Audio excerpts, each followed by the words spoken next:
Je vais continuer la correction de l'exercice 15 du TD12. Donc il faut s'extraire de l'attraction gravitationnelle d'une planète. On avait démontré des résultats, donc je vous montre les résultats qu'on a démontrés. C'est celui-là, pour une trajectoire circulaire, et vous avez un autre résultat, c'est celui-là. Pour une trajectoire elliptique, l'énergie mécanique, c'est K sur le grand axe de l'ellipse. Notation, je vous rappelle, K, c'est moins G, grand M, petit m. Donc ça, j'utilise de temps en temps. Et pour préciser le grand axe de l'ellipse, hein, c'est RA plus RP, où R c'est la distance entre l'apogée et le centre de force, et RP c'est la distance qui est là. Alors j'ai déjà reproduit le tableau qui est proposé dans la question 4, et dans la question 3, on vous demande ce qui se passe lorsque vous avez un premier ralentissement. Donc si vous avez la planète, il faut la quitter, hein, pour une raison x ou y. Vous parcourez cette trajectoire circulaire avec une vitesse v0. Et la stratégie qui est un peu étrange, hein, pour gagner de la vitesse, en fait, la première chose qu'on fait, c'est qu'on ralentit. Et lorsque vous ralentissez, en fait, vous allez, en gros, tomber sur la planète. Donc il ne s'agit pas de ralentir trop, parce que si vous tombez vraiment sur la planète, ben voilà, c'est fini, quoi. Vous vous écrasez. Il faut obtenir quelque chose comme ça. Et quand vous êtes arrivé là, je continue la trajectoire en vert, on rallume les réacteurs. Et l'idée, c'est de partir à l'infini. Donc c'est effectivement ce qu'on va constater lorsqu'on va faire les calculs. Ça, c'est la première propulsion.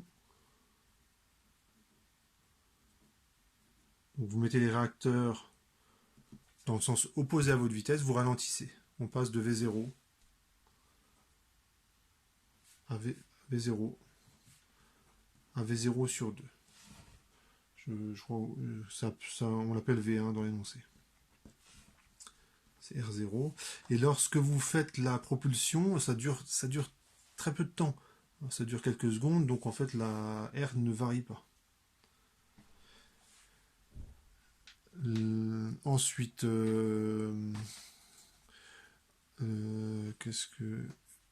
au niveau, lorsqu'on va atteindre le périgée, on va réallumer les réacteurs, et donc ça va être ici, entre là et là.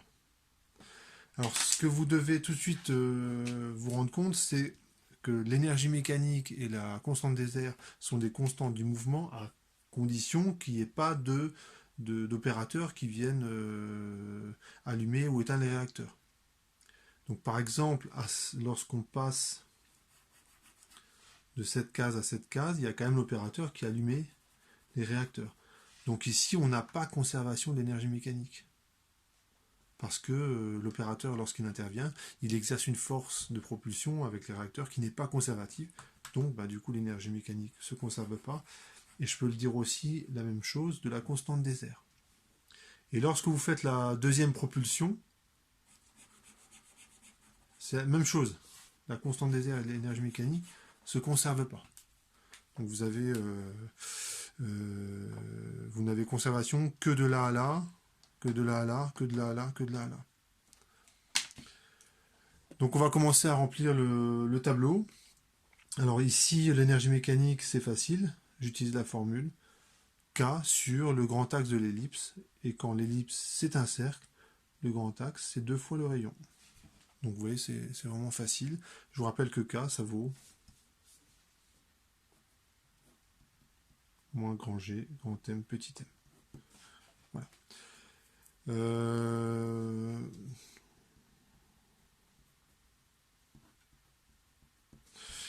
Voilà. La constante des airs, c'est aussi très facile, puisque comme la vitesse est orthoradiale, elle est perpendiculaire au rayon, en fait c'est R0 fois V0. Je vous rappelle la constante des airs, c'est R carré θ point, donc c'est R fois R θ point. Et lorsque la vitesse est orthoradiale, R θ point c'est V0 et R c'est R0. Donc ça donne ça. Lorsque je divise la vitesse par 2, c'est facile de calculer la constante des airs. Et je vais maintenant calculer l'énergie mécanique ici. Donc pour calculer la variation d'énergie mécanique, pour la première propulsion, en fait c'est la variation d'énergie cinétique. L'énergie potentielle ne varie pas parce que je n'ai pas le temps de m'éloigner, de me rapprocher du centre de force. Et la variation d'énergie mécanique, c'est l'énergie cinétique finale, donc c'est V0 sur 2, moins l'énergie cinétique initiale. Ça fait 1 demi de m V0 carré, ça fait 1 quart moins 1. Et donc ça fait moins 3 huitièmes de m V0 carré. Et là j'utilise le fait que V0 carré, c'est un résultat qu'on avait montré précédemment, c'est G grand M sur R0. Et donc ça fait moins 3 huitièmes de G grand M petit m sur R0. Et donc l'énergie mécanique après la première propulsion, allez je la note 1, c'est l'énergie mécanique initiale plus la variation d'énergie mécanique. Donc ici ça fait moins 3 huitièmes de G petit m sur R0. Je remplace l'énergie mécanique initiale. Son expression est là. Donc ça fait moins grand G grand M petit m sur 2R0 moins 3 huitièmes. Et sauf erreur, ça fait moins 7 huitièmes de grand G grand M sur R0. Donc ça me fait un premier résultat. Allez, je vais pas utiliser K, je vais écrire le résultat comme ça. Voilà, donc j'ai déjà ces deux cases-là qui sont remplies, où ça demande un petit peu de travail. Ici, on a conservation de l'énergie mécanique. Ici, on a conservation de la constante des airs. Donc, je vais pouvoir en déduire ce que vaut R1. Donc, je vais m'occuper maintenant de cette case-là. Donc, lorsque je suis ici, ça correspond... Voilà, ça correspond à ce point-là. C'est juste avant que j'allume les réacteurs. Ce serait ici. Alors, je m'intéresse maintenant à R1. Donc, j'utilise le résultat suivant. C'est ce truc-là. C'est aussi K sur le grand axe de l'ellipse. K, ça vaut ça. Donc, je l'écris ici. Donc, moins 7 huitièmes de G grand M petit m sur R0. C'est aussi égal à K, donc c'est moins grand G sur le grand axe de l'ellipse. Et donc, c'est R0 plus R1. Vous avez l'ellipse qui est ici. Le centre de force, R1, c'est là. R0, c'est là. Donc le grand axe, c'est bien R1 plus R0. Et R1, c'est ce que je cherche. Je simplifie pas mal de termes. Et donc je me retrouve avec R0 plus R1, qui est égal à 8 septièmes de R0. Donc R1, ça vaut 8 septièmes moins 1 de R0. Et donc ça vaut R0 sur 7. Donc ici, on a R1 qui vaut R0 sur 7. Et pour avoir la vitesse, ça va être très facile. Parce que la constante des airs, lorsque je suis ici, la vitesse elle est orthoradiale. Et donc la constante des airs, c'est R1 fois V1. Et c'est aussi R0, V0 sur 2. Donc maintenant, je m'occupe de cette case-là.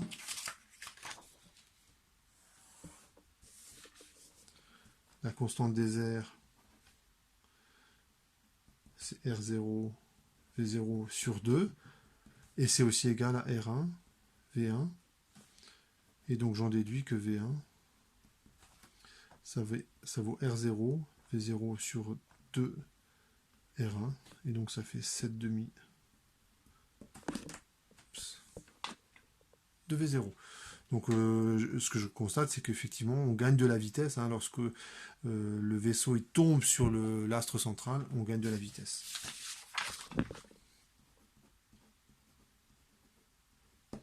On est à 7,5 de V0.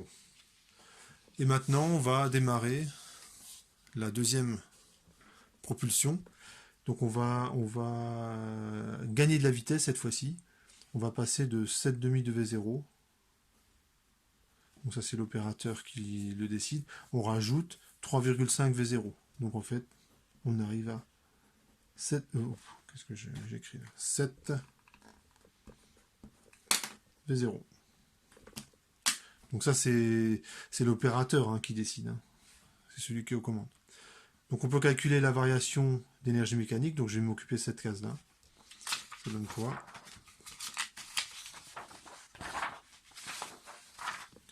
La variation d'énergie mécanique, c'est la variation d'énergie cinétique.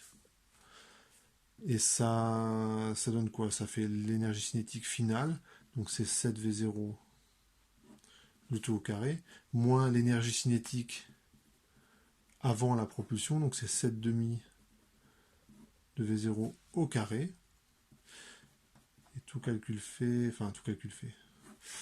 ça fait 7 fois, ici ça fait 49, moins 49 sur 4. Et quand vous faites les calculs, 49 fois 4, moins 40, donc ça fait 3 fois 49, ça fait 3 fois 50 à peu près, donc ça fait 147.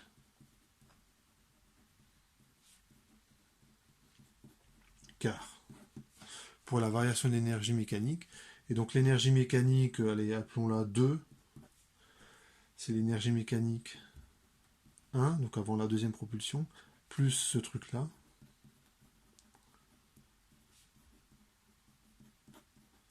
Et V0 carré, ben on se souvient que ça vaut G grand M sur R0. Donc ça, il faut avoir cette formule-là sous les yeux hein, quand on fait l'exercice. Et ça donne l'énergie mécanique 1. Donc je vous rappelle, ça fait ce truc-là. Moins 7 huitièmes de grand G grand M petit m sur R0.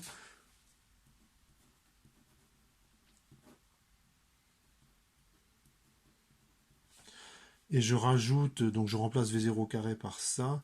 Ça fait 147 huitièmes de grand G grand M petit m sur R0. Et on regroupe tout ça. Ça fait un truc positif. Donc je mets tout ça en facteur.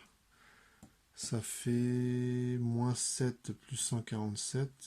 Je vérifie que j'ai pas fait. Oui, c'est ça. Donc ça simplifie un petit peu. Donc ça fait 140 divisé par 8. 140, ça fait 70 divisé par 4. Ça fait 35 divisé par 2. Ça fait 35 divisé par 2. Grand G, grand M, petit m sur R0. C'est positif. Et comme c'est positif, hein, on sait que la trajectoire est une hyperbole. Donc ça aussi, c'est un critère qui est très simple pour connaître la nature d'une trajectoire. Et donc, on arrive à quitter le champ gravitationnel de la planète. Donc c'est 35 demi de grand G, grand M, petit m sur R0. Et comme on a conservation de l'énergie mécanique, hein, on laisse faire cette fois-ci.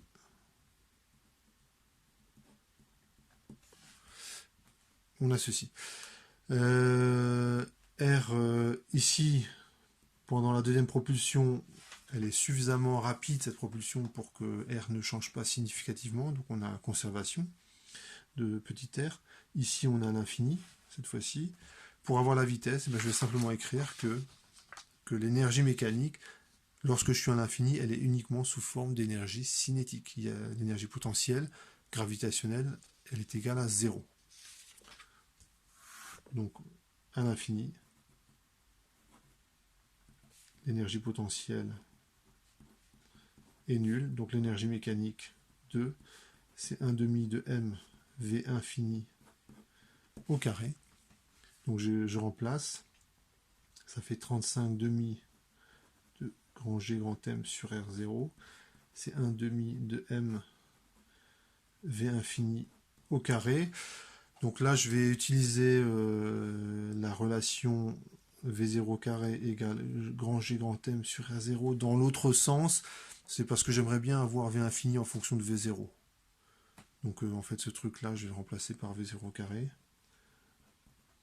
Donc ça fait M V0 carré. Ça fait 1 demi de M V infini au carré. Et donc on a, après simplification, on a V infini, c'est racine de 35 V0.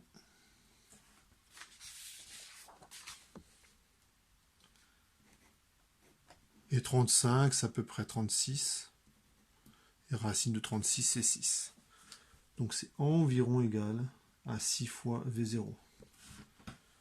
Donc c'est quand même pas mal, parce que partant de V0, arriver à 6 fois V0, sachant qu'on avait donc une réserve de vitesse de 4 V0, et bien au final, en s'y prenant convenablement, on arrive à avoir une augmentation de 5 V0. Donc c'est au niveau de, c'est quand même pas mal. Pour la constante des airs, bon, ça va être assez facile. Lorsque je suis à cet endroit-là, après la deuxième propulsion, la vitesse est toujours orthoradiale, et donc la constante des airs, c'est le rayon de la distance fois la vitesse. Donc c'est ça fois ça. Et en fait, ça, on retrouve R0, V0, donc c'est bon, un petit peu... c'est un pur hasard hein, qu'on retrouve la même valeur. A priori, la valeur ici n'a rien à voir avec celle-là. Ça dépend des opérations qu'on a effectuées. Il se trouve que c'est la même. Ici, elle se conserve parce qu'à partir de ce moment-là, l'opérateur n'intervient plus. Et donc, j'ai tout complété. Et moi, ce qui m'intéresse, évidemment, c'est ça. C'est que je me rends compte que j'ai une vitesse qui est quand même pas mal à la fin. Je vais comparer cette stratégie avec une stratégie, la stratégie naïve où j'ai une réserve de vitesse et je mets le paquet. Directement. J'utilise toute ma réserve de vitesse. Donc vous avez ici la planète, vous avez la trajectoire circulaire, et ce que vous faites, vous mettez les 4 V0 en plus d'un coup, et donc la vitesse, vous passez de V0 ici à 5 V0 ici. Et comment est-ce qu'on va trouver la vitesse à l'infini? On va simplement écrire que la variation d'énergie mécanique, c'est la variation d'énergie cinétique. Donc c'est 1 demi de M 5 V0 au carré. Donc c'est après la propulsion. Hein, j'ai gagné 4 V0 par rapport à V0. Ça fait ça. Et tout calcul fait. Donc c'est 25 moins 1. Ça fait 24 sur 2 MV0 carré. Ça, c'est la variation de l'énergie mécanique. Donc l'énergie mécanique finale, c'est l'énergie mécanique initiale. Donc c'est moins grand G, grand M sur 2 R0. C'est le résultat moins grand G, grand M, petit m sur le grand axe de l'ellipse, qui vaut 2 R0 pour une trajectoire circulaire. Voilà, je me répète. Hein. Plus 12 MV0 carré. J'utilise ce résultat-là. Donc j'utilise ce résultat-là. Il n'y a pas de petit m. J'utilise ce résultat-là pour faire apparaître la vitesse. Parce qu'une fois que j'aurai fait ça, je dirais que l'énergie mécanique finale est uniquement sous forme d'énergie cinétique. Et donc j'aurai la vitesse à l'infini. Donc ça fait moins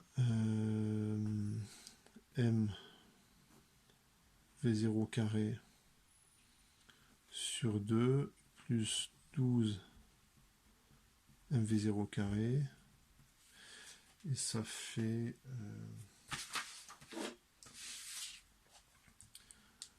que je dise pas de bêtises, 24, donc ça fait 23 m v0 carré sur 2. C'est bien ça, c'est 24, ouais, c'est ça. Et ça vaut aussi 1 demi de mv à l'infini au carré. Lorsque le vaisseau est à l'infini, l'énergie potentielle est nulle. L'énergie potentielle est nulle. Et donc, toute l'énergie mécanique est sous forme d'énergie cinétique. Et on trouve V infini pour cette deuxième stratégie qui vaut racine de 23 fois V0. Et racine de 23 fois V0, c'est à peu près 4,8 V0. Donc au niveau... c'est beaucoup moins intéressant de procéder ainsi. Puisqu'on a... Au lieu d'avoir 6 V0, on a 4,8 V0. Voilà pour cet exercice qui montre qu'en mécanique céleste, on a des résultats parfois étonnants, suivant la façon dont on se déplace dans l'espace.